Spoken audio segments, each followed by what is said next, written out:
बिस्मिल्लाहिर्रहमानिर्रहीम अस्सलाम वालेकुम। अच्छा भाई, आज जो है वो हमारा आई एस 36 इंशाल्लाह ताला स्टार्ट होने जा रहा है। और आई एस 36 के अंदर पहले लाइंस वगैरह, आई एस 36 जो है वो आपका टोटल, इसको आप कहते हो इम्पेयरमेंट को, या आपका एसेट जो आई एस जो है वो रिलेट कर रहा है आपका इम्पेयरमेंट के साथ। पहले हम इसको थोड़ा बहुत समझ लेते हैं, इम्पेयरमेंट होती क्या है।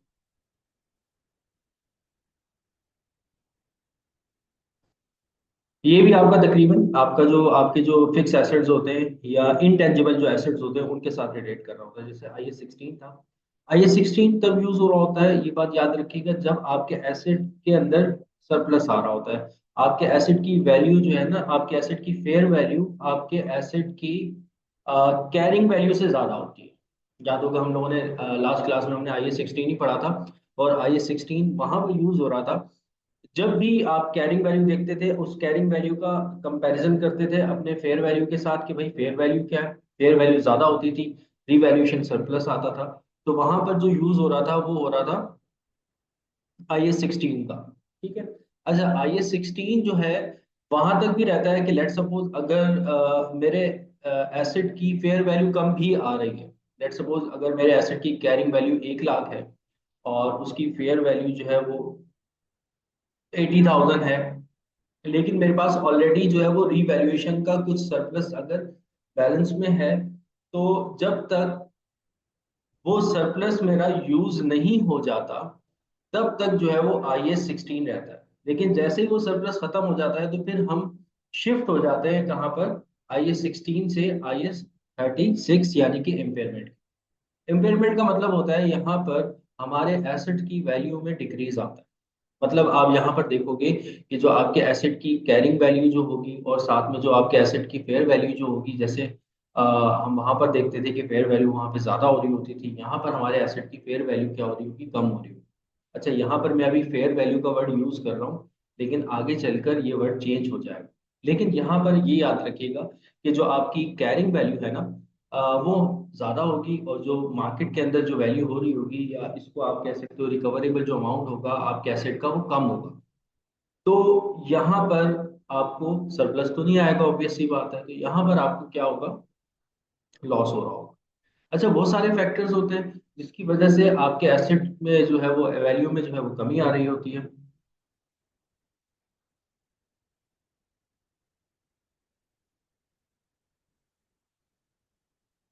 जी, बिल्कुल बिल्कुल फैसल भाई सही कह रहे हैं।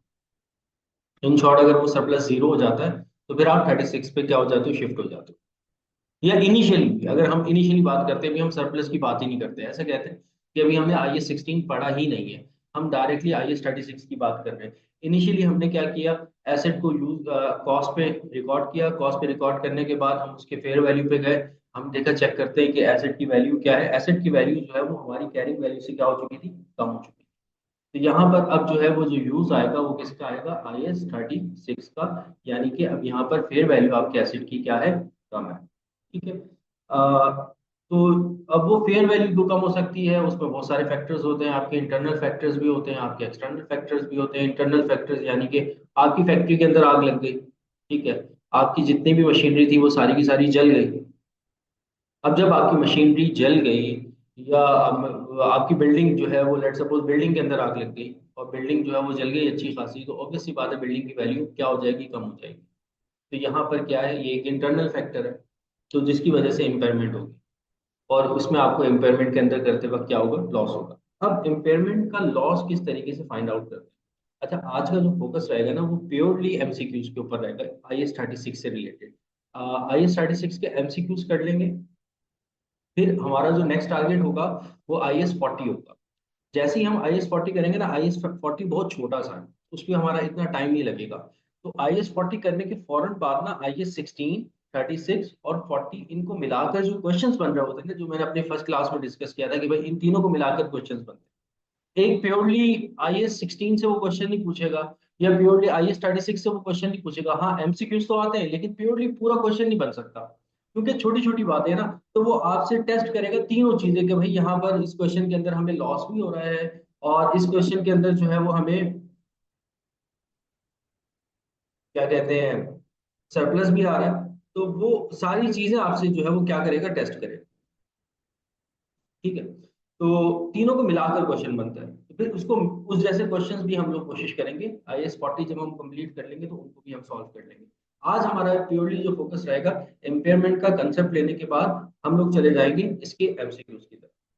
ठीक है, अच्छा जी, अब इम्पेयरमेंट लॉस किस तरीके से फाइंड आउट, पहले तो आप ये देख लो। सबसे पहले देखो, हमेशा याद रखना, जब आप रिवैल्यूएशन कर रहे थे, सरप्लस निकाल रहे थे, उस वक्त भी आपको क्या चाहिए थी, कैरिंग वैल्यू चाहिए थी। तो यहाँ पर भी आपको क्या चाहिए होगा, सबसे पहले वर्किंग के अंदर कैरिंग वैल्यू जो है वो आपको फाइंड आउट करना। IAS 16 यूज हो रहा हो या 36 यूज हो रहा हो, आपको कैरिंग वैल्यू आपके एसेट की पता होनी चाहिए कि एसेट की कैरिंग वैल्यू क्या है। एसेट की कैरिंग वैल्यू करने के बाद फिर आप देखोगे अपना रिकवरेबल अमाउंट,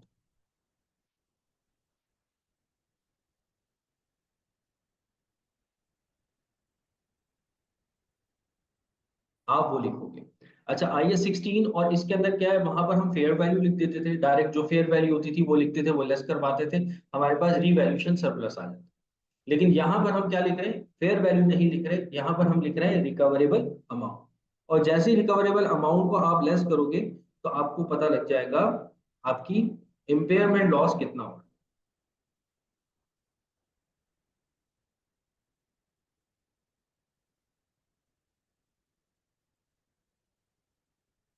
ठीक है, अच्छा, अब उसमें ये होता था कि जो हमारा रीवैल्यूएशन सरप्लस होता था वो बेसिकली इक्विटी का पार्ट था, हम उसको OCI के अंदर रिपोर्ट करते थे। ठीक है, अब यहाँ पर जो हमारा इम्पेयरमेंट लॉस है ना, इस इम्पेयरमेंट लॉस को जो हम रिपोर्ट करेंगे वो हम OCI के अंदर रिपोर्ट नहीं करेंगे, बल्कि इस इम्पेयरमेंट लॉस को हम रिपोर्ट करेंगे statement of profit and loss, statement of profit and loss. मतलब इसकी वजह से ये जो इम्पेयरमेंट लॉस है ना, ये डायरेक्टली हिट करेगा हमारी इनकम स्टेटमेंट के अंदर, और इनकम स्टेटमेंट के अंदर जब इम्पेयरमेंट लॉस हिट करेगा तो उससे ऑब्वियस सी बात है कि आपका प्रॉफिट या आपके नेट इनकम के ऊपर इम्पैक्ट आएगा, वो क्या हो जाएगी, कम हो जाएगी। ठीक है, तो ये जो रिपोर्ट होगा,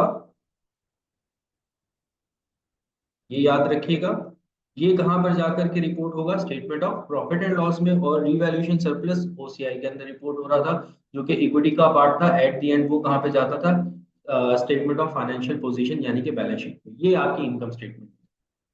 ठीक है, तो जो भी लॉस होगा उसको डायरेक्टली आपने कहाँ पे रिपोर्ट करना है, इनकम स्टेटमेंट के अंदर। अच्छा, अब हम बात करते हैं कि रिकवरेबल अमाउंट क्या होता है। कैरिंग वैल्यू तो हमें पता है कि कैरिंग वैल्यू क्या होती है।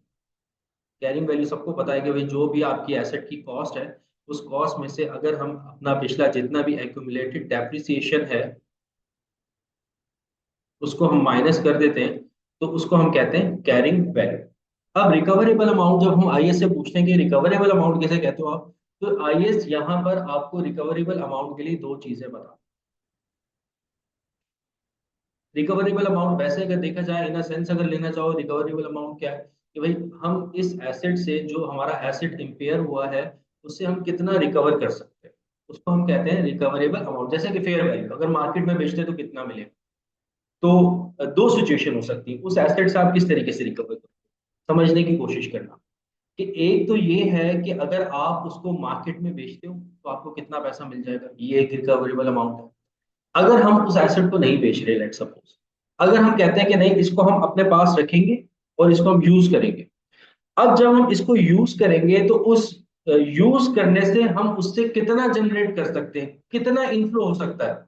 जाहिर सी बात है, वो एसेट है, इन्वेंट्री बनाएगा, सपोज करो मशीनरी है, इन्वेंट्री के अंदर यूज होगी, उससे आपकी इन्वेंट्री प्रोड्यूस होगी। तो अब उससे आप कितना जनरेट कर सकते हो। तो ये दोनों चीजें आपकी क्या है, रिकवरेबल अमाउंट। पहला क्या कि अगर हम उसको बेचते हैं मार्केट में, फेयर वैल्यू क्या लग रही है, वो एक रिकवरेबल अमाउंट है। या यहाँ पे क्या हुआ, हमने उस एसेट का किस्सा ही खत्म कर दिया कि भाई हमने उसको बेच दिया सपोज कर, तो फिर कितना पैसा मिल जाएगा, तो एक वो रिकवरेबल अमाउंट। फिर हम बोलते हैं नहीं नहीं, हम इसको बेच नहीं रहे या इसको मार्केट के अंदर वैल्यू लगा रहे। दूसरा रिकवरेबल अमाउंट क्या है, दूसरा रिकवरेबल अमाउंट ये कि हम इससे कितना जनरेट कर सकते हैं।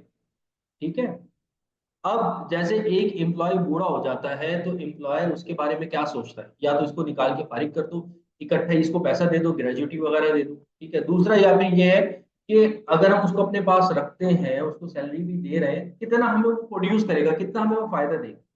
तो दोनों चीजों में कंपैरिजन हो रहा है। तो रिकवरेबल अमाउंट किस तरीके से निकलेगा?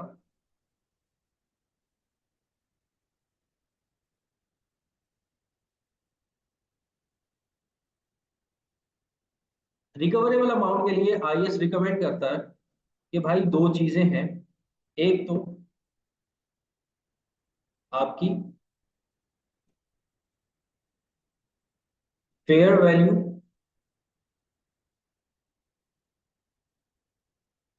Less cost to, fair value less cost of sale, cost of disposal भी इसको हम कहते हैं।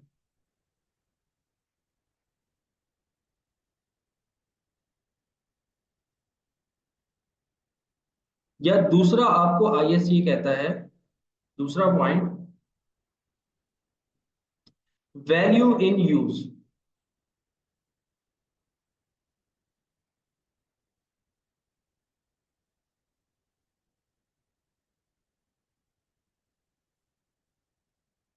ये दो चीजें रिकवरेबल अमाउंट के लिए आपको चाहिए होती है, fair value less cost of disposal, या कॉस्ट ऑफ सेल भी आप इसे कह सकते हो। जैसे कि अगर मैं एक एसेट को सेल करने जाता हूँ, ठीक है, अगर वो मुझे कह रहा है कि भाई आपका एसेट जो है वो मैं आपसे 1 लाख रुपए का खरीद लूंगा, तो वो उसने इसकी फेयर वैल्यू लगा दी, मैंने बोला चलो मैं इसको बेच देता हूँ। अगर मैं उसको बेचने जा रहा हूँ तो यार मुझे जो है वो उस एसेट को अपने फैक्ट्री में से निकालना पड़ेगा।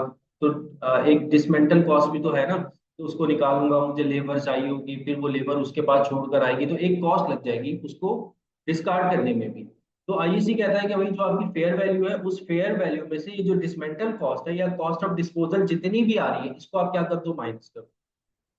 एक वैल्यू आपके पास ये हो गई। और दूसरी वैल्यू है value in use. Value in use का मतलब क्या है कि आप उससे कितना जनरेट कर सकते हो।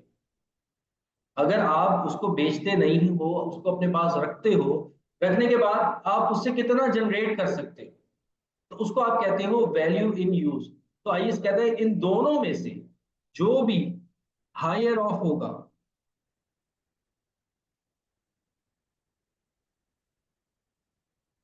इन दोनों में से जो भी हायर ऑफ होगा वो आपका रिकवरेबल अमाउंट बनेगा।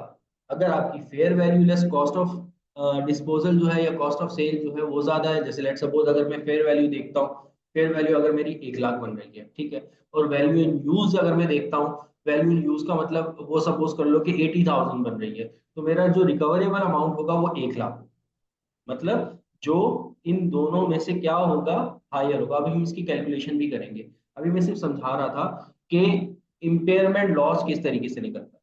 इम्पेयरमेंट लॉस के लिए आपको कैरिंग वैल्यू चाहिए होती है और उसमें से आप लेस कर देते हो अपना क्या, रिकवरेबल अमाउंट। और रिकवरेबल अमाउंट के लिए आईएएस ने दो कैटेगरीज आपको बता दी है, एक fair value less cost of sale और दूसरा वैल्यू इन यूज। दोनों में से जो हायर होगा, जो ज्यादा होगा, उसको आप अपना रिकवरेबल अमाउंट लोगे और उसमें से कैरिंग वैल्यू में से माइनस कर दोगे, तो आपके पास इम्पेयरमेंट लॉस आ जाएगा।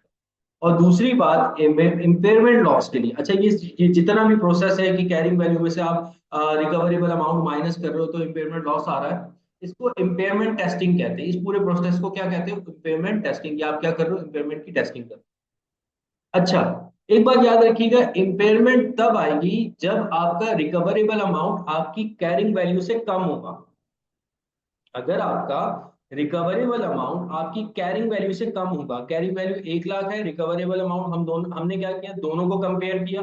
किसको, फेयर वैल्यू और वैल्यू इन यूज को, दोनों को कंपेयर किया।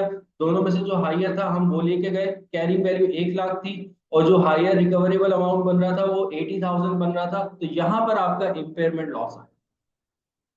अगर आपका रिकवरेबल अमाउंट आपकी कैरिंग वैल्यू से ज्यादा है, तो फिर आपका कोई इम्पेयरमेंट लॉस नहीं है, तो फिर वो वही आईएस 16 हो जाएगा, यानी कि आपका रिवैल्यूएशन सरप्लस हो जाएगा। ठीक है, यहां तक बात क्लियर हो गई? अगर क्लियर होगी तो मुझे बता दो, फिर हम इसका आगे लेके चलते हैं।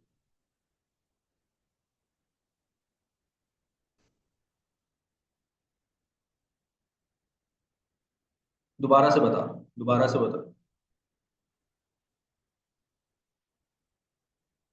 मैंने ये बताया, लास्ट पॉइंट मैंने बताया कि भाई रिकवरेबल अमाउंट को एक नजर देख लीजिएगा। अगर आपका रिकवरेबल अमाउंट आपकी कैरिंग वैल्यू से ज्यादा बन रहा है तो फिर तो फायदा ही नहीं है ना, फिर इम्पेयरमेंट नहीं है। अगर रिकवरेबल अमाउंट कम बन रहा है, किससे? कैरिंग वैल्यू से। कैलकुलेशन इम्पेयरमेंट की क्या है? Carrying value minus recoverable amount. और अगर रिकवरेबल अमाउंट आपका कम बन रहा है वहां पर इम्पेयरमेंट होगी। अगर वो ज्यादा है तो वहां पे पेमेंट नहीं होगी। और रिकवरेबल अमाउंट कहां से आएगा?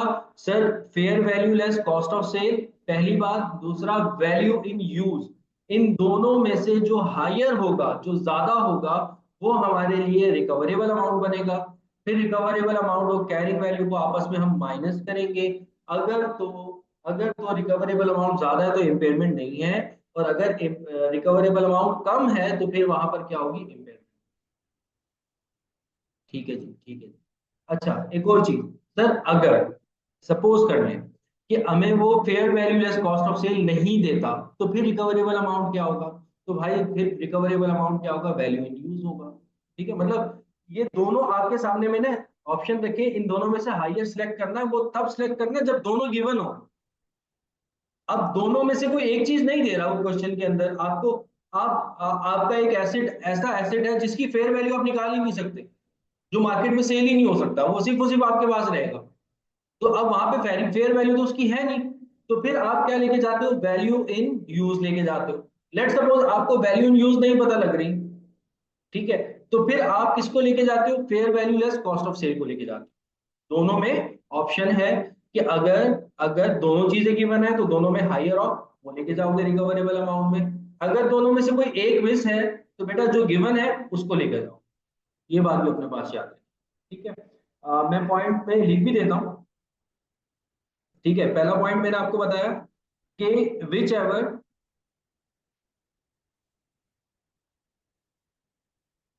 Is higher,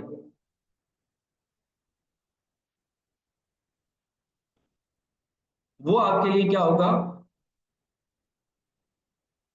is recoverable amount, या वो आपके लिए क्या होगा? Recoverable amount.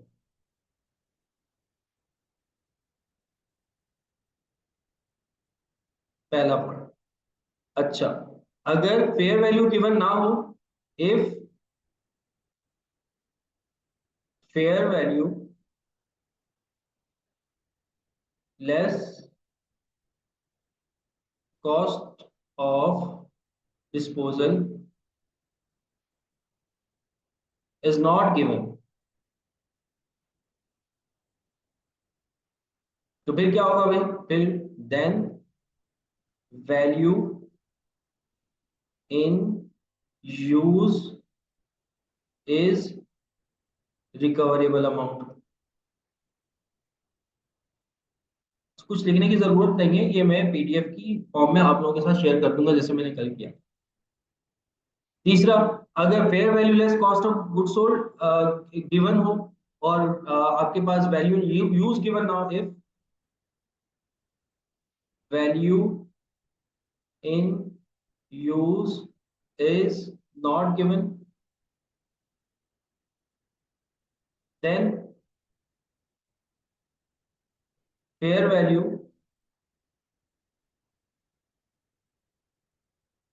लेस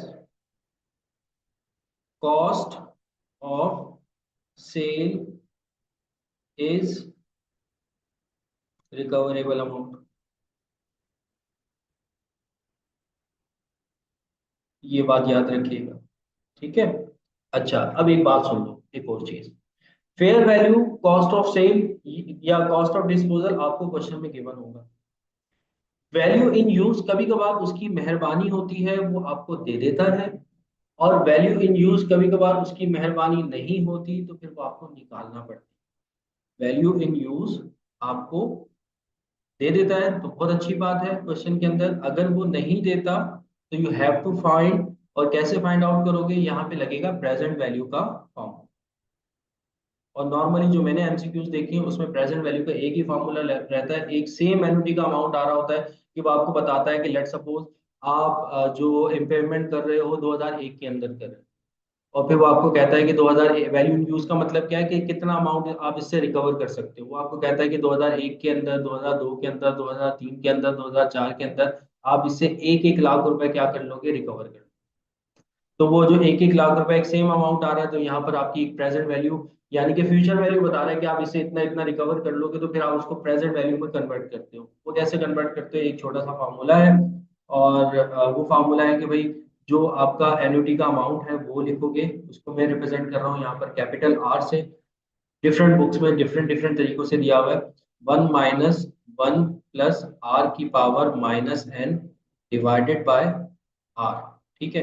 अब यहाँ पर n क्या है, स्मॉल n क्या है, नंबर ऑफ इयर्स कि कितने साल तक आप उससे अर्न करोगे, वो आपको क्वेश्चन में बताएगा। ऐसे एमसीक्यूज में करूंगा तो आपको खुद ब खुद क्लियर हो जाएगा।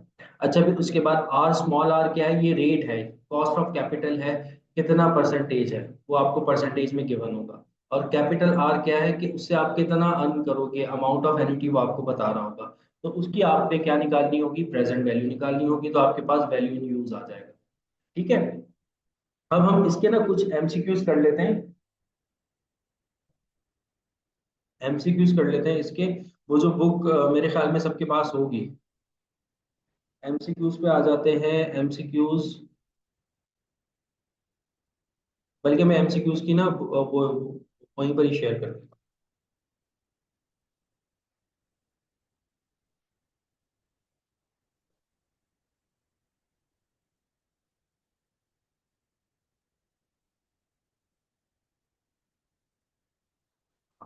शेयर हो गया होगा मेरे ख्याल में।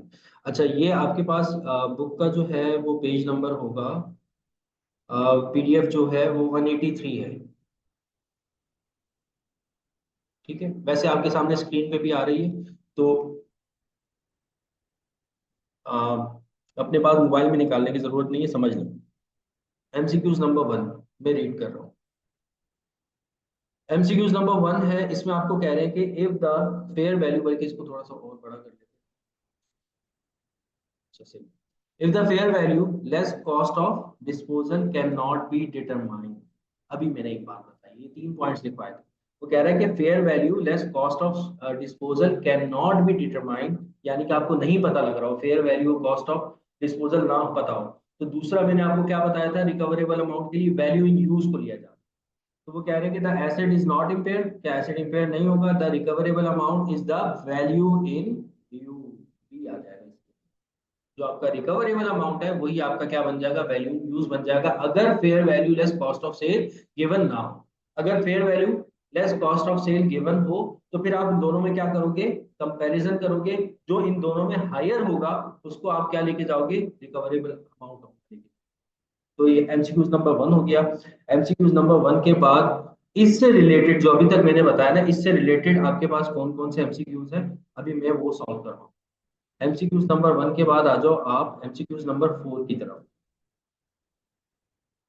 हाँ, ये आ गया एमसीक्यूज नंबर 4। क्या बात है फैसल भाई, आपने देखते साथ ही बता दिया यार बी। हाँ, अब एमसीक्यूज नंबर 4 देखते हैं कि इसमें आपको क्या बता रहे हैं। यहाँ पे आपको बता रहे हैं कि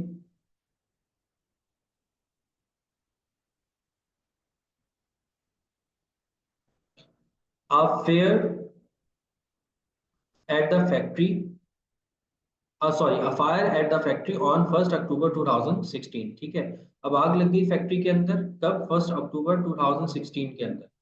ये इन्होंने आपको क्या बता दी, डेट बता दी। डैमेज द मशीन, जिसने मशीन को हमारे क्या कर दिया, डैमेज कर दिया। नॉर्मली आपका एक इंटरनल फैक्टर है, जब इस तरह की सिचुएशन आती है तो आपका एसेट इम्पेयर्ड होता है, वैल्यू में कमी आती है क्योंकि आग लग गई है फैक्ट्री के अंदर। अच्छा, फिर उसके बाद कह रहे हैं living it with a lower operating capacity, the accountant considered that the entity will need to recognize an impairment loss in relation to this damage। वो कह रहे हैं कि इसकी वजह से क्या हो रहा है कि हमें अकाउंटेंट को ये लग रहा है कि इम्पेयरमेंट लॉस हो रहा है। तो वो कह रहे हैं कि the accountant has ascertained the following information on 1 अक्टूबर 2016। अब जब आग लगी है उस वक्त की इंफॉर्मेशन क्या है, तो आपको कह रहे हैं कि carrying amount of the machine is 60,750। Carrying amount कितनी है, 60,750।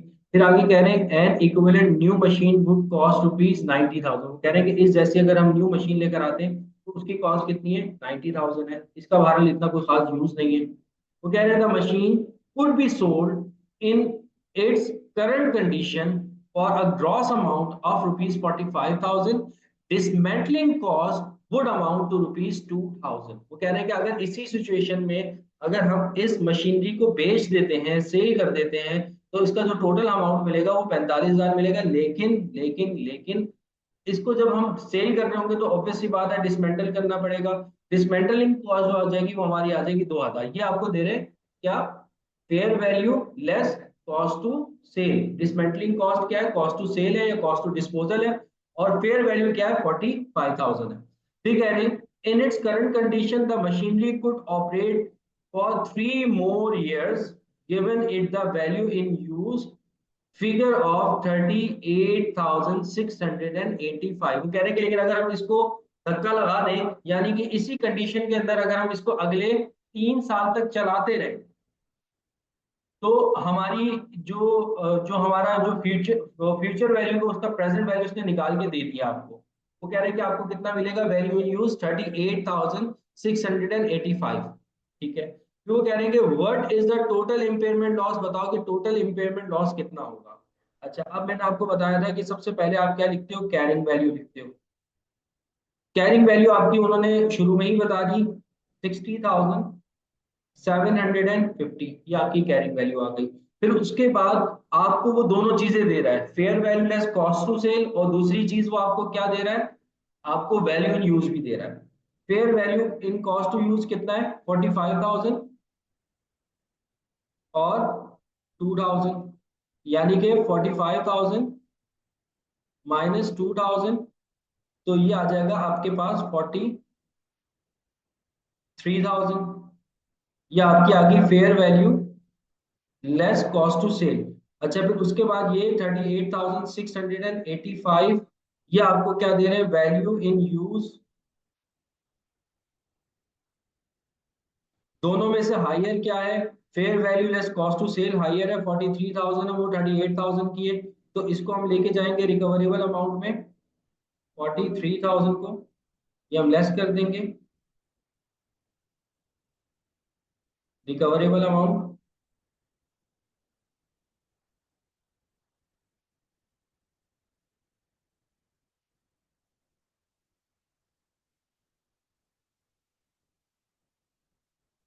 तो आपके पास इम्पेयरमेंट लॉस आ जाएगा। तो आप लोगों ने मेरे ख्याल में कर भी लिया है, बी आ रहा है सबका, मतलब कि अमाउंट कितना आ रहा है, 17,750। क्लियर हो गया ये वाला एमसीक्यू, इसमें आगे चलूं फिर, इसमें से कुछ पूछना तो नहीं है।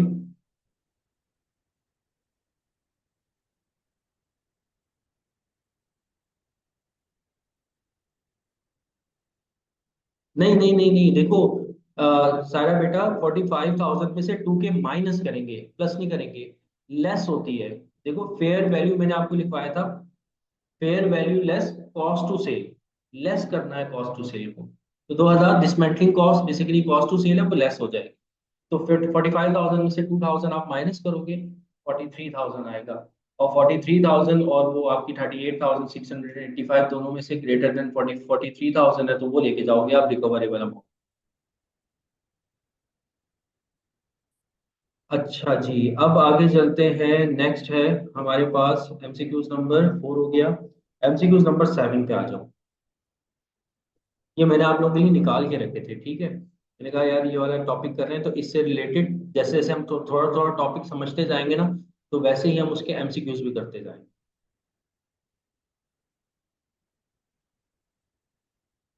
अच्छा, एमसीक्यूज नंबर 7 है। वो कह रहे हैं कि एन एसिड इज इम्पेयर्ड, कह रहे हैं कि अगर हम एक एसिड इम्पेयर्ड होता है,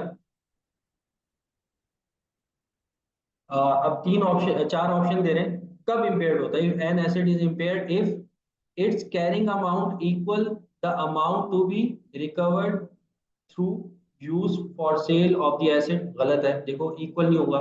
मैंने पहले ही बता दिया था इम्पेयरमेंट कब होगी, जब कैरिंग वैल्यू से आपकी जो रिकवरेबल अमाउंट है वो क्या होगी, कम होगी, तब इम्पेयरमेंट होगा। तो पहला पॉइंट तो खत्म हो गया, इक्वल तो हो ही नहीं सकता। If carrying amount exceed the amount to be recovered through use, कह रहे हैं कि अगर कैरिंग वैल्यू का अमाउंट जो है वो ज्यादा हो आपके रिकवरेबल अमाउंट से, यानी कि बी ऑप्शन ठीक लग रहा है। सी भी देख लेते हैं। The amount to be recovered through use of the asset exceed its carrying amount, गलत, बिल्कुल गलत, इम्पेयरमेंट हो ही नहीं सकती। अगर रिकवर्डेबल अमाउंट हमारा ज्यादा हो गया और कैरिंग वैल्यू कम होगी तो इम्पेयरमेंट और किस बात का। और फिर उसके बाद वो कह रहे हैं if it has been damage, अगर वो डैमेज हो जाए तो डी इसमें परफेक्ट आंसर है मेरे ख्याल। डी होगा या बी होगा, दोनों में से मेरे ख्याल में डी होगा। डैमेज हो जाए तब भी आपका क्या होता है, इम्पेयर्ड होता है लाजमी। देख लेते हैं इसका आंसर क्या बन रहा है, 7 का डी या बी।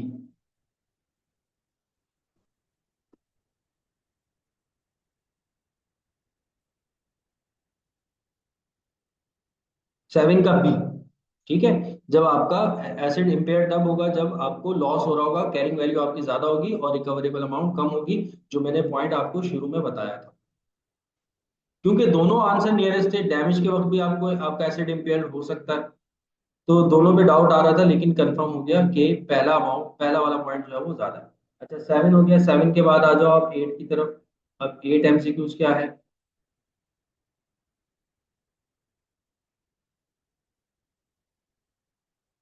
8 एमसीक्यूज में कह रहे हैं कि वैल्यू इन यूज इज, अब वैल्यू इन यूज किसे कहते हो आप, वैल्यू इन यूज कहते हो द मार्केट वैल्यू। पहली बात उसने बोला नहीं, मार्केट वैल्यू तो नहीं है, वैल्यू इन यूज किसे कहते हैं कि भाई कितना हम, जिससे उससे उससे जितना हमारा इनफ्लो आ रहा है उसकी प्रेजेंट वैल्यू को हम वैल्यू इन यूज कहते हैं।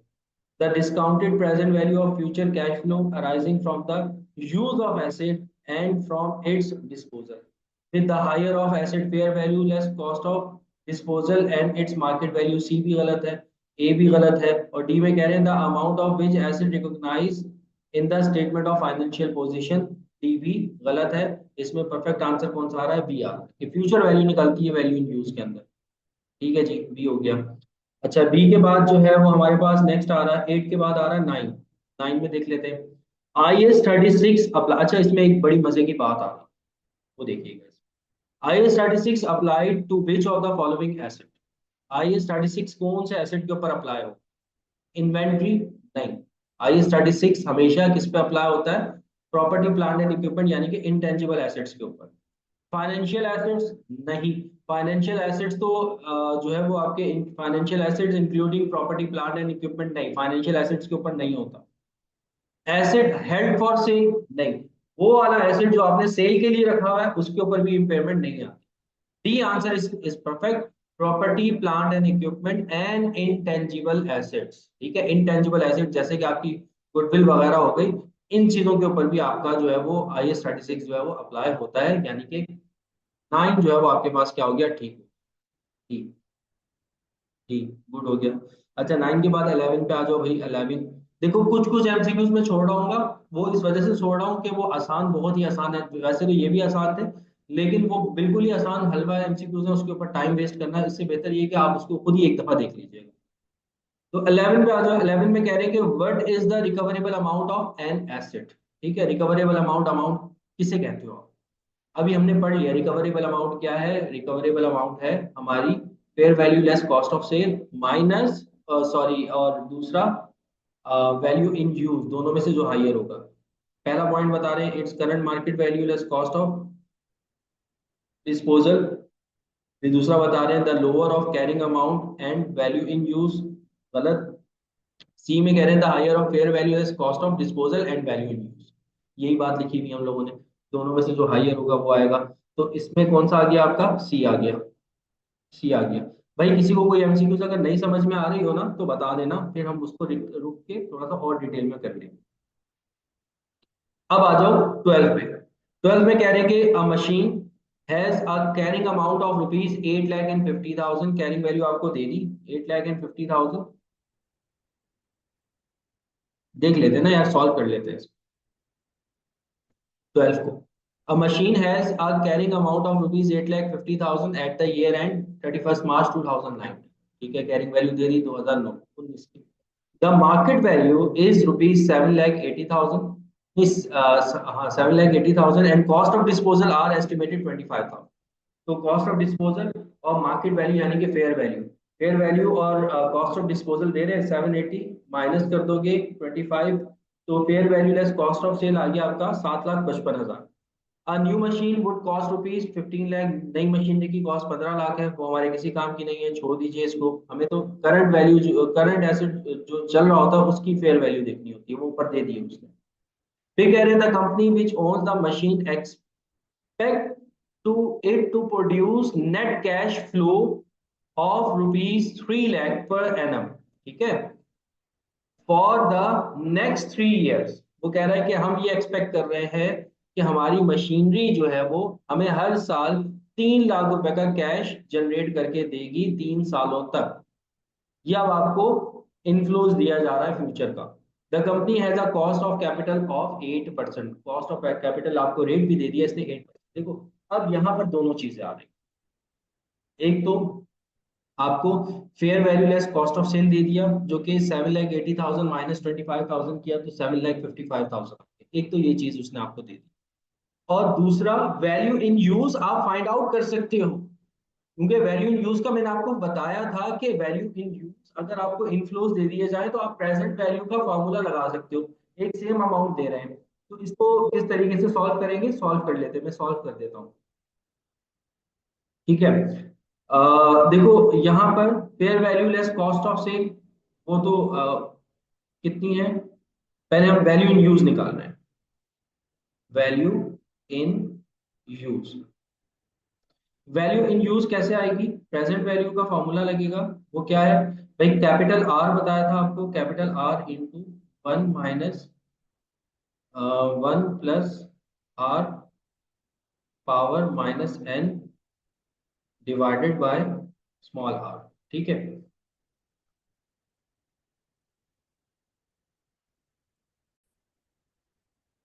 अच्छा, तो पहले तो हम प्रेजेंट वैल्यू निकाल लें। प्रेजेंट वैल्यू निकालने के लिए आपको एक फिक्स अमाउंट जो आपको एनुअली रिटर्न हो रहा है वो है कितना, 3 लाख। तो उसके बाद 1 माइनस 1 प्लस आर, रेट आपको दे रहे थे 10%, नहीं सॉरी 8%। और फिर उसके बाद पावर माइनस में आएगी, ये याद रखिएगा, और जितने नंबर ऑफ ईयर्स है, कितने नंबर ऑफ ईयर्स है आपके पास, 3 years है, -3। और फिर डिवाइडेड बाय आपके पास वही 8% आ जाएगा। तो ये आपके पास क्या आंसर आ रहा था भाई, किसी ने किया था। इसकी प्रेजेंट वैल्यू क्या आ रही थी, जल्दी से मुझे बताइएगा, प्रेजेंट वैल्यू क्या आ रही है। आई थिंक फैसल भाई ने किया था। इसकी प्रेजेंट वैल्यू क्या आ रही है।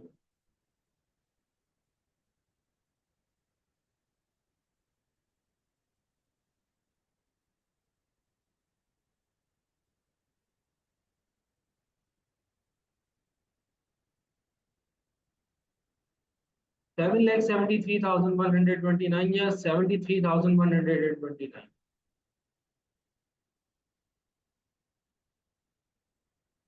वो आंसर आए मेरे पास।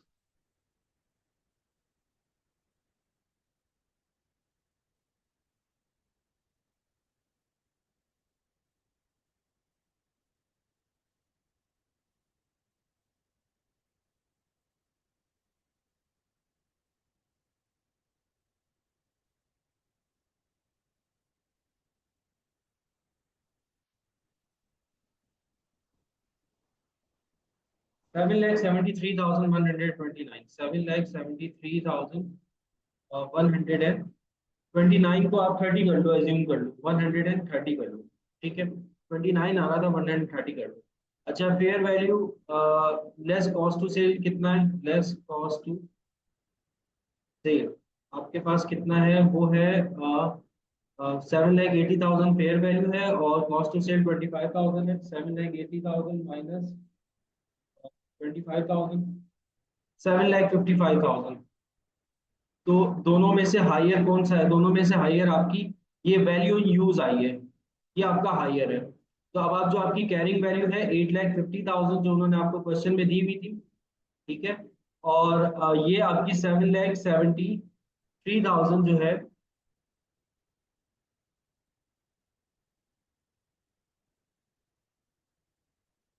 7,73,000 130 माइनस कर देंगे,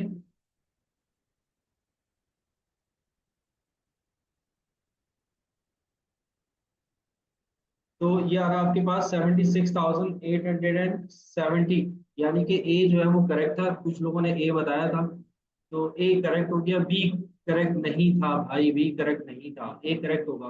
हायर लेते हैं, आपके पास हायर ये थी, वैल्यू इन यूज आ रहा था आपके पास, ये आपका रिकवरेबल अमाउंट बन गया, ये आपकी कैरिंग वैल्यू, ये आपकी कैरिंग वैल्यू, और ये आपका रिकवरेबल अमाउंट। ठीक है, रिकवरेबल अमाउंट ये वाला लिया हमने, तो माइनस कर दिया, तो ये आपके पास 76,000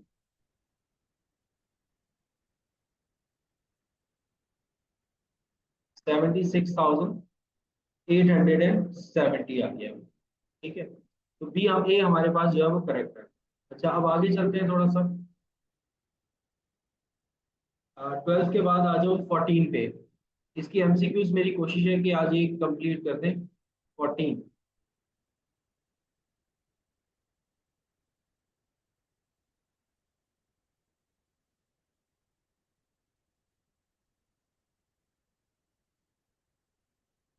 अगर कोई एमसीक्यूज आसान होगा तो हम उसको वैसे ही छोड़ देंगे। 14 पे कह रहे हैं the following information relate to an item of plant. अच्छा, मैंने आप लोगों को बता दिया, देखो अगर आपको वैल्यू इन यूज ना दिया जा रहा हो ना, तो 3 लाख रुपए जैसे उसने आपको कैश का इनफ्लो दिया था, आप उसकी हेल्प से प्रेजेंट वैल्यू निकालोगे, जैसे अभी मैंने निकाल दी, फिर उसको कंपेयर करोगे, तो ये चीज भी मैंने आपको बता दी। The following information relates to an item of plant. Its carrying amount in the statement of the financial position is 3 million. The company has received an offer of 2.7 million from a company. ठीक है, अभी वो कह रहे हैं कि company को जो है वो एक ऑफर मिली है 2.7 की, उसकी जो आपकी कैरिंग वैल्यू है वो 3 मिलियन की है। यहाँ पे आपको फेयर वैल्यू आपको बता रहे हैं 2.7 मिलियन, कि आपको एक ऑफर हो गई है 2.7 मिलियन। फिर कह रहे हैं कि Karachi company in Karachi interested in buying, एक कंपनी है कराची के अंदर, वो इंटरेस्टेड है बाइंग के अंदर। फिर उसके बाद इन्होंने आगे बताया the present value of the estimated cash flow from continue use of plant is 2.6 million. कह रहे हैं कि अगर हम इसको कंटिन्यू यूज कर सकते हैं तो प्रेजेंट वैल्यू इसकी कितनी है 2.6। देखो प्रेजेंट वैल्यू जैसे हमने अभी पिछले एमसीक्यूज में निकाली थी, इन्होंने आपको निकाल के दे दी है। फेयर वैल्यू इनकी इन्होंने आपको कितनी बताई है, फेयर वैल्यू 2.7 मिलियन बताई है, और प्रेजेंट वैल्यू आपको बता रहे हैं 2.6 मिलियन। फिर कह रहे हैं the estimated cost of transportation the plant to Karachi is 50,000। कह रहे हैं एस्टिमेटेड कॉस्ट ये है कि अगर हम प्लांट को कराची भेजते हैं तो हमारी कॉस्ट कितनी लग जानी है 50,000, यानी कि fair value less cost of sale जो है ना वो 50,000 आपको बता रहे हैं। तो 2.3 मिलियन है, 2.7 मिलियन है, 2.7 मिलियन में से अगर 50,000 माइनस करते हो, तो ये मेरे ख्याल में आपके पास आ जाएगा तकरीबन 26,50,000 आ जाएगा, और ये 2.6 मिलियन यानी कि 26 लाख है। इसका मतलब हायर आपकी क्या हो गई, fair value less cost of sale, वो आपकी क्या हो गई, हायर हो गई। फिर कह रहे हैं what is the amount of impairment loss that should be recognised on the plant. 2.65, तो 2.65 जो है वो ग्रेटर देन प्रेजेंट वैल्यू है ना, वैल्यू इन यूज आपकी 2.6 है। अगर इसको मैं सॉल्व करता हूँ, तो देखो यहाँ पर हमें दो चीजें चाहिए, fair value less cost to sell, वो आपकी कितनी है भाई, 2.7 माइनस अगर इसमें से कर देते हैं 0.05, ऐसी कुछ होगा, तो वो -50,000 मैंने माइनस किया 2.7 मिलियन में यानी कि 27 लाख में से अगर मैं 50,000 माइनस कर देता हूँ, तो मेरे पास आ जाएगा 2.65। और प्रेजेंट वैल्यू जो है, वैल्यू इन यूज आपको बता रहे हैं 2.6 मिलियन। तो हायर क्या है आपके पास, ये हायर है। कैरिंग वैल्यू आपको 3 मिलियन की बता रहे थे, और ये है 2.65, ये माइनस कर दें रिकवरेबल अमाउंट को 0.35, यानी कि इसको अगर आप मल्टीप्लाई बाय 1 मिलियन कर दो तो 3,50,000, सी जो है वो आपके पास राइट आंसर होगा। ये वाला क्लियर हो गया सबको, एमसीक्यू।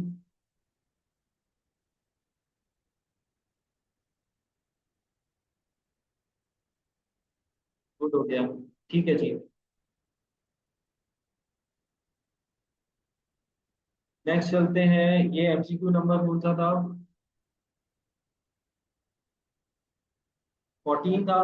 14 के बाद आ जाओ 15 पे ही। 15 पे आपको कह रहे हैं कि when calculating the estimates of the future cash flow which of the following cash flow should be included. वो कह रहे हैं कि जब आप फ्यूचर का कैश फ्लो कैलकुलेट कर रहे हो तो यानी कि जब आप प्रेजेंट वैल्यू निकाल रहे हो तो किन किन चीजों को आपने लेकर जाना है। और future cash flow which of the following cash flow should not be included, मतलब किसको नहीं लेके जाना। अच्छा एक बात याद रखिएगा, इससे एक पॉइंट आपको पता लगेगा किसको नहीं लेके जाना। वो तो मैं आपको बता दूंगा अभी कि इसको आप नहीं लेके जाओगे। तो बाकी जितने भी पॉइंट्स है इसका मतलब उनको आप लेकर जाओगे। तो ये याद रखिएगा कि फ्यूचर कैश फ्लो के अंदर हम किस किस अमाउंट को लेकर जाते हैं। कैश फ्लो फ्रॉम डिस्पोजल ये जाएगा।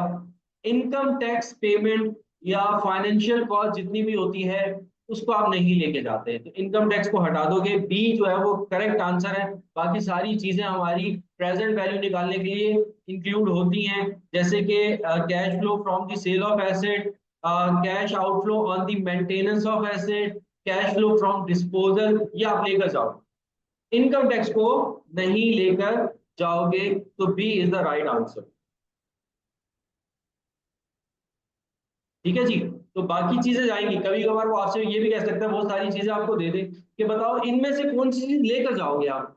और इन तीनों पॉइंट में से कोई एक पॉइंट उठा के दे दे तो आपको याद होना चाहिए कि भाई हम किस किस चीज को लेकर जाते हैं। फिर 16 पे आ जाओ। अच्छा 16 तो सॉल्व करना पड़ेगा, अच्छा अच्छा क्वेश्चन है ये, इसको गौर से सुनना। कह रहे हैं the following information relate to the three assets held by the company. तीन एसेट्स हैं कंपनी के पास, asset a, asset b and asset c. Value in use भी दे रहे हैं, कैरिंग अमाउंट भी दे रहे हैं और फेयर वैल्यू भी दे रहे हैं। अब जरा देखो, अगर हम एसेट ए की बात करते हैं, इंपेयरमेंट लॉस उसने आपसे पूछा है। कैरिंग वैल्यू आपकी 200 है, वैल्यू इन यूज 160 है और फेयर वैल्यू जो है वो आपकी 180 है। दोनों में हायर क्या है? 180। तो ये जाएगा। इसको आप क्या करोगे? इग्नोर करोगे। वैल्यू इन यूज क्या हो जाएगा? इग्नोर हो जाएगा। हमारा रिकवरेबल अमाउंट क्या हो जाएगा? 180, क्योंकि ये हायर है। दोनों में से हायर ऑफ देखना होता है। तो अगर आप इसको कैरिंग वैल्यू में से माइनस करते हो तो ये आपका 20 आ गया, 20 मिलियन। अच्छा एसेट बी में देखते हो कि कैरिंग वैल्यू आपकी 100 है, वैल्यू इन यूज 120 है और fair value less cost of disposal आपकी 130। बताओ इन दोनों में से कौन सा जाएगा? एसेट बी के अंदर मैं 120 लेके जाऊं या 130 लेके जाऊं?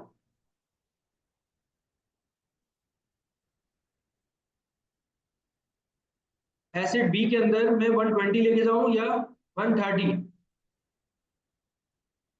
अच्छा एक ने सही थोड़ा आंसर दे दिया कि सर 130 तो हायर ऑफ है इस वजह से, लेकिन इम्पेयर नहीं होगा भाई, इम्पेयर नहीं होगा। आपकी कैरिंग वैल्यू क्या है? कम है।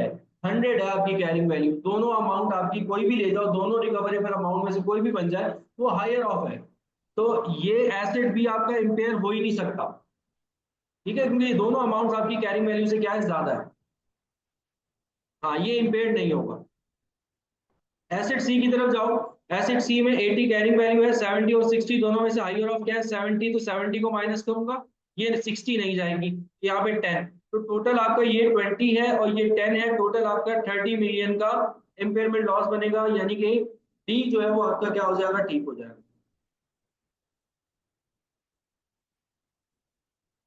ठीक है जी। ठीक है, तो बस एक नजर ये भी देख लेना कि भाई कैरिंग वैल्यू क्या है। कैरिंग वैल्यू अगर कम है तो आपका इम्पेयरमेंट वहां पर नहीं होता। 16 के बाद आ जाओ 17 पे, जल्दी जल्दी करना है, जल्दी जल्दी करना है, टाइम बहुत कम है। अच्छा ये बिल्कुल एज इट इज वैसा ही क्वेश्चन है। 17, 17 ये बिल्कुल वैसा ही क्वेश्चन है। यहाँ पे भी आपको चार एसिड्स दिए, मैं उन चारों एसिड्स में से आपको कह रहे हैं इम्पेयरमेंट लॉस निकाल, दोनों का हायर ऑफ देख के। ये वाला तो 17 तो हो जाएगा मेरे ख्याल में। 17 हो जाएगा।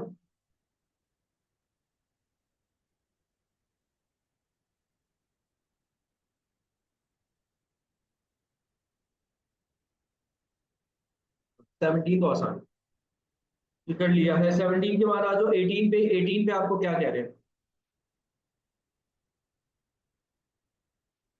अच्छा 18 पे कह रहे हैं a vehicle was involved in an accident exactly halfway through the year। कह रहे हैं कि एक व्हीकल का एक्सीडेंट हो गया। अच्छा, the vehicle cost is rupees 10 million। Vehicle की कॉस्ट जो है वो 10 million है।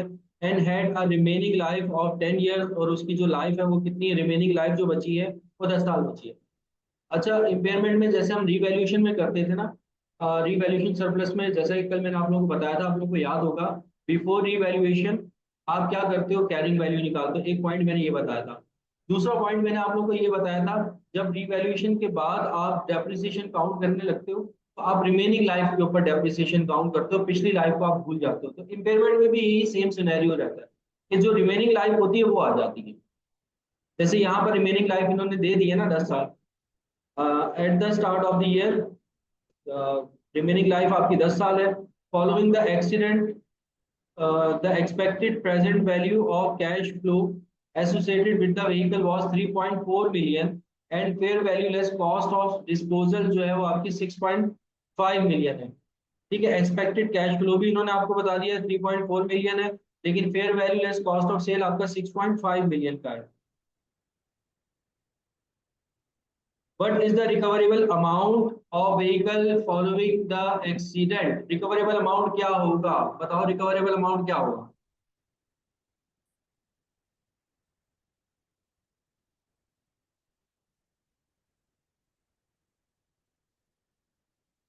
जल्दी जल्दी बता दो recoverable amount क्या होगा? कैलकुलेशन करने में लग गए होगे सारे के सारे, है ना? सारे के सारे कैलकुलेशन करने में लग गए होगे। 6.5 है भाई रिकवरेबल अमाउंट, कोई कैलकुलेशन नहीं करनी। डायरेक्ट आपको आंसर दे दिया ना उसने, रिकवरेबल अमाउंट का पूछा, इम्पेयरमेंट लॉस का नहीं पूछा उसने। ठीक है, तो 6.5 जो है वो हमारा रिकवरेबल अमाउंट है। दोनों में से जो हाइयर है, 3.4 और 6.5, 6.5 हमारा हाइयर है। 18 के बाद आ जाओ 19 पे। 19 पे आपको कह रहे हैं, 18 क्लियर हो गया ना?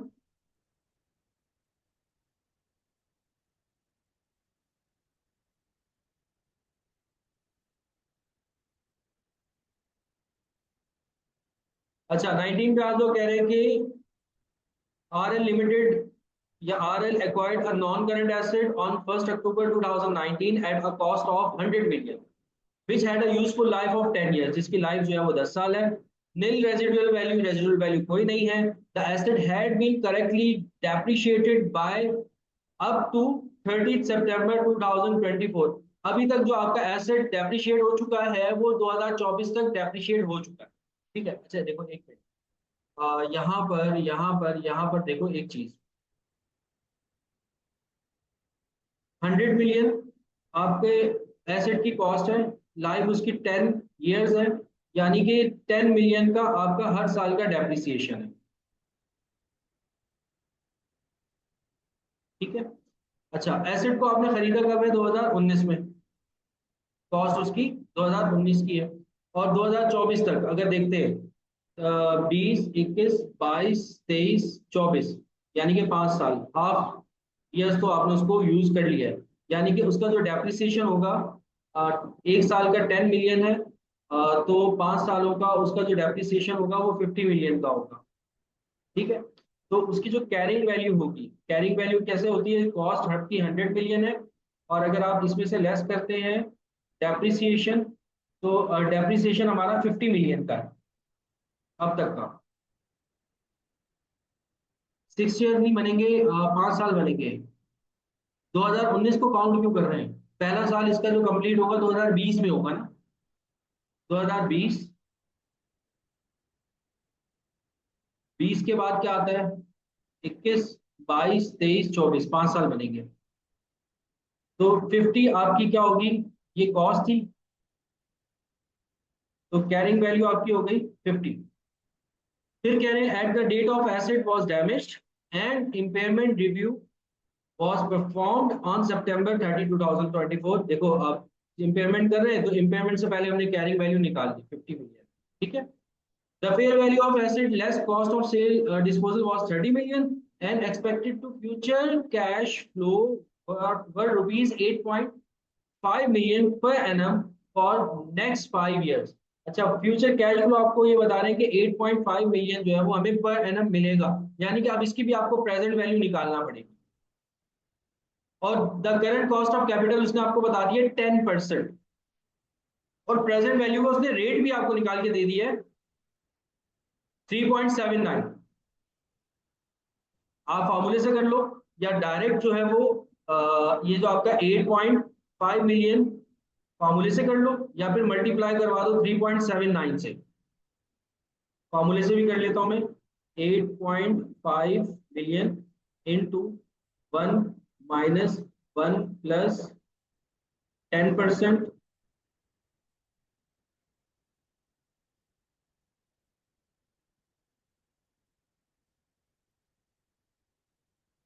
डिवाइडेड बाय पावर आ जाएगी माइनस का,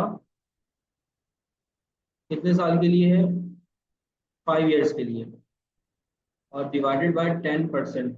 दोनों में एक ही आंसर आएगा।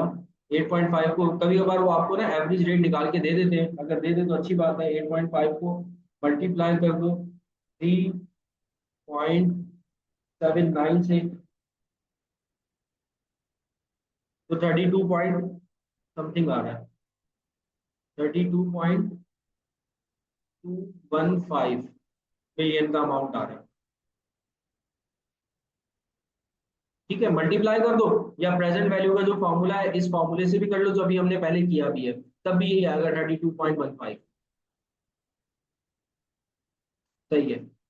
ठीक है, तो अब देखो ये आपकी वैल्यू इन यूज आ गई, और आपकी जो वो थी fair value as cost to sell वो 30 मिलियन थी।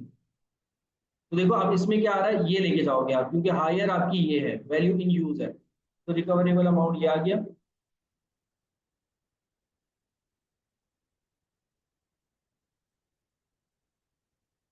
32.215 माइनस कर दीजिएगा, तो इम्पेयरमेंट किसी ने बताई थी कि कितनी आ रही है, 17.785, 17.785। ये वाला सबको समझ में आ गया? डी, डी बिल्कुल डी, समझ में आ गया। ठीक है जी, चलो चलो चलो फिर आगे चलते हैं, टाइम कम है, सुबह सहरी भी करनी है, इबादत भी करनी है। दुआ कीजिएगा अल्लाह ताला से, मेरे लिए भी दुआ कीजिएगा, अपने लिए भी दुआ कीजिएगा कि अल्लाह करे कि पेपर हमारा निकल जाए। रमजानों में टीचर कह रहे थे कि भाई रमजान वाली जो अटेम्प्ट होती है ना वो निकल जाती है। अच्छा भाई, ये आ गया 20।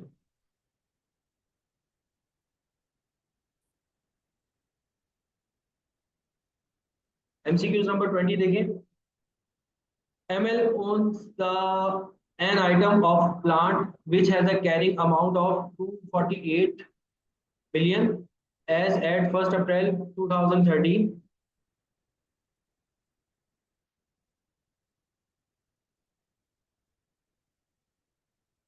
अली को नहीं समझ में आया था वो?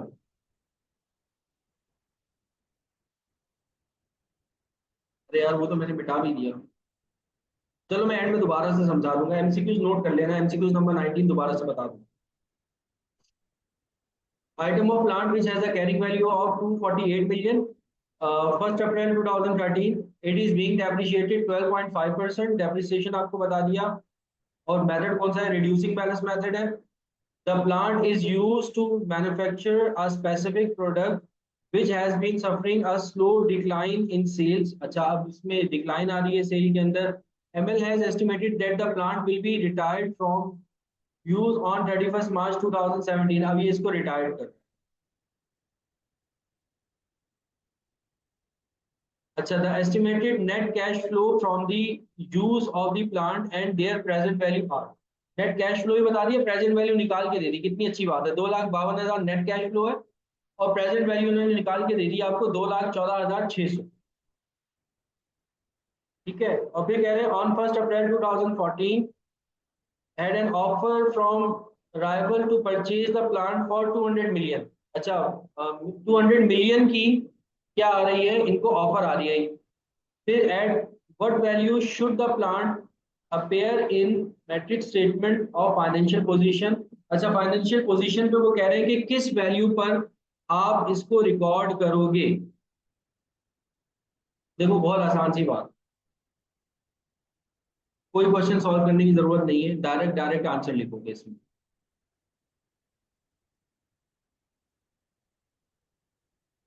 जो हायर ऑफ होता है वो रिकवरेबल अमाउंट होता है, ठीक है, और फिर वही आपकी क्या बन जाती है,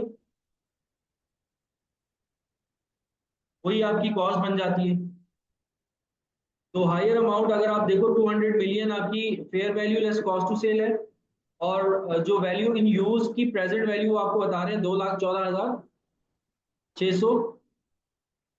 तो ये आपकी 2,14,600 जो है ये आपकी मेरे ख्याल में क्या है, हायर है 200 से। तो ऑब्वियस सी बात है 2,14,600 जो है वो आप अपनी फाइनेंशियल स्टेटमेंट के अंदर, फाइनेंशियल पोजीशन यानी कि बैलेंस शीट के अंदर रिपोर्ट करोगे। क्लियर?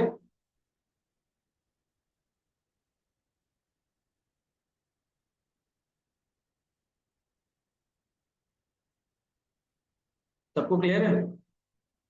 हाँ, अगर वो इम्पेयरमेंट लॉस क्या था, कि इम्पेयरमेंट लॉस क्या है, फिर भाई आप डिमिनिशिंग बैलेंस मेथड से पहले डेप्रिसिएशन निकालते, 2014 से लेकर के और 2017 तक का, मतलब जब से आपने एसेट लिया है तब से लेकर के 2017 तक का आप डेप्रिसिएशन निकाल, नहीं सॉरी, इम्पेयरमेंट कब हो रही है, 2017 में हो,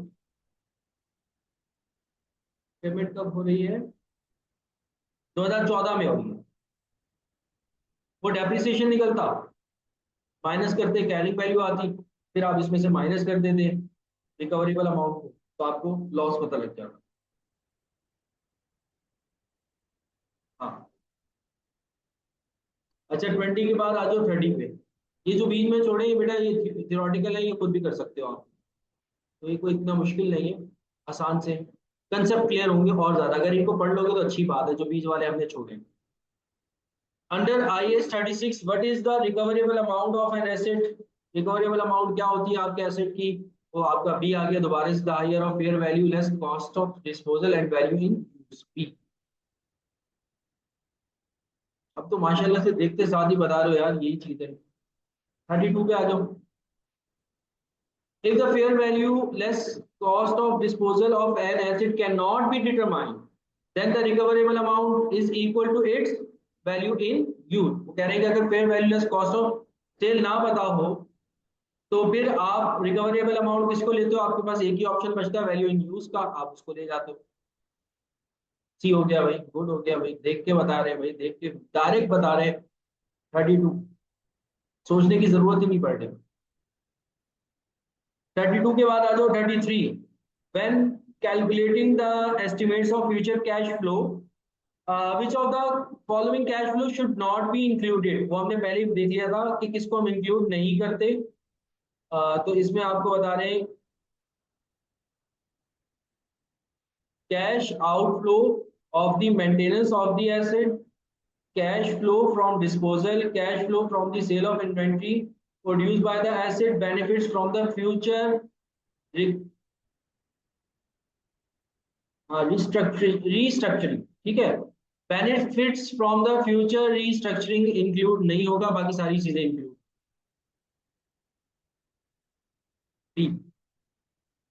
ठीक है, एक चीज नहीं पता लग गई, बाकी सारी तो होंगी होंगी, क्योंकि आपके एक इनफ्लो है कुछ आपके आउटफ्लो है, वो तो आप शामिल ही करोगे, लेकिन अगर कोई रिस्ट्रक्चरिंग कर रहे हो तो उसको आप ऐड नहीं करोगे। तो अब देखो दो चीजें हमें पता लग गई कि किस किस को हमने प्रेजेंट वैल्यू के अंदर नहीं लेके जाना। रिस्ट्रक्चरिंग की कॉस्ट को ये इस वाले एमसीक्यू से पता लगा, और एक पुराना वाला एमसीक्यू अभी हमने किया था जिसमें इनकम टैक्स था, और एक और चीज मैंने आपको बताई थी फाइनेंशियल कॉस्ट, उसको भी आप इंक्लूड नहीं करते। 33 के बाद आ जाओ 37 पे।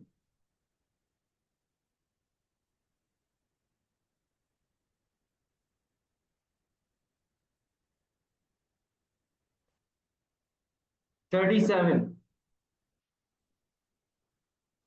a plant has a carrying amount of rupees 15 lakh as at 31st December 2019, its fair value 9 lakh and cost of disposal are determined 50,000। 9 lakh में से 50,000 माइनस कर दो, यानी कि fair value less cost to sell जो हो गई आपकी, हो गई 8,50,000, ठीक है, क्योंकि ये आपका डिस्पोजल वाली कॉस्ट है, ये माइनस होगी। A new plant would cost rupees 25 lakh, new plant की कॉस्ट 25 लाख है, उसको इग्नोर कर दो, वो जरूरत नहीं होती हमें। फिर उसके बाद आगे कह रहे हैं cash flow from the plant for the next 4 years are estimated 3,50,000 per annum, applicable discount rate is 10%। ठीक है भाई, डिस्काउंट रेट भी इसने हमें बता दिया 10% है। तो अब ये 3,50,000 है भाई, इसकी प्रेजेंट वैल्यू निकाल लो, और वो 8,50,000 है आपकी fair value cost to sell, minus कर दो आपस में, सॉरी दोनों को कंपेयर करो, जो हायर ऑफ होगा वो आपका रिकवरेबल अमाउंट बनेगा, फिर आप उसको कैरिंग वैल्यू से माइनस कर देना, तो आपको इम्पेयरमेंट लॉस पता लग जाएगा। ये वाला क्वेश्चन हमने एज इट इज किए हैं, ठीक है, तो स्टडी 7 को भी मैं अभी नहीं कर रहा।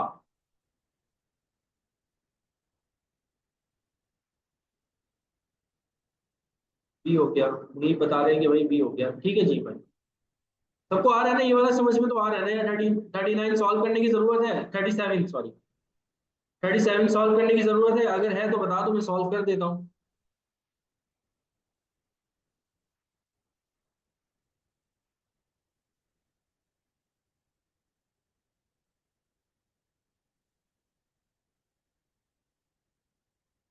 सही है जी।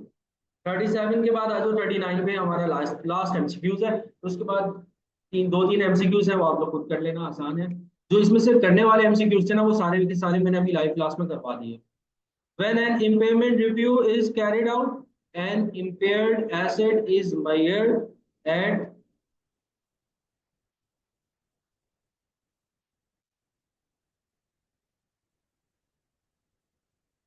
क्या आएगा 39 पे? डी। देखो, fair value less cost to cell और वैल्यू इन यूज को तो हम कंपेयर करते हैं, दोनों में से जो आता है हायर वो रिकवरेबल अमाउंट होता है, फिर उससे हम इम्पेयरमेंट लॉस निकालते हैं, यानी कि डी जो है वो हमारे पास आंसर ठीक है। तो ये हमारे आज के एमसीक्यूज हो गए कंप्लीट, कंप्लीट हो गए भाई। आज की क्लास में किसी को कुछ पूछना हो तो पूछ लो, नहीं तो फिर हम छुट्टी करते हैं। अब जो कल की क्लास होगी ना, कल की क्लास में IS 40 और बेटा इनके जो क्वेश्चंस मिक्स होते हैं ना, मिक्स करके आते हैं 16, 36, 40 के, उनके क्वेश्चंस की हम प्रैक्टिस कर लेंगे। लेक्चर रिकॉर्डिंग भाई हमका, भाई मैं आपको क्या बताऊं, ये 10 GB की फाइल बन जाती है, और 10 GB की फाइल आप भी अक्लमंद हैं, व्हाट्सएप ग्रुप में नहीं शेयर हो सकती। मैं अपलोड कर दूंगा इसको किसी ना किसी जगह पर, यूट्यूब पे अपलोड कर दूंगा, तो वहां से देख लीजिएगा, ठीक है। हाँ, इसका जो अभी हमने वो जो किया था वन नोट पे, जो मैंने लिखवा दिया था जो चीजें, उसका PDF में शेयर कर दूंगा आपके साथ, अभी वीडियो नहीं शेयर कर सकूंगा। हाँ, PDF में शेयर कर दें। जी जी भाई, कम से कम में मैं से ज्यादा जितना हो रहा है ना, मैं वो कर रहा हूँ।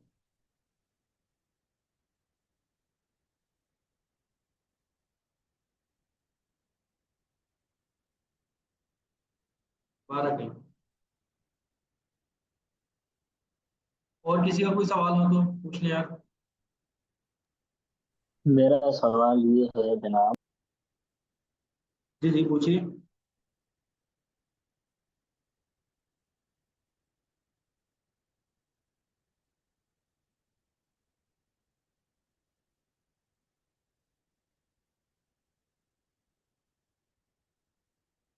ठीक है ओके हो फिर। गया, ओके हो गया। ओके, ठीक है फिर, इंशाल्लाह ताला कल मुलाकात होगी 11 बजे। अपना ख्याल रखिएगा, मुझे दुआ में याद रखिएगा। अल्लाह हाफ़िज़। जरूर इंशाल्लाह, इंशाल्लाह। अल्लाह हाफिज।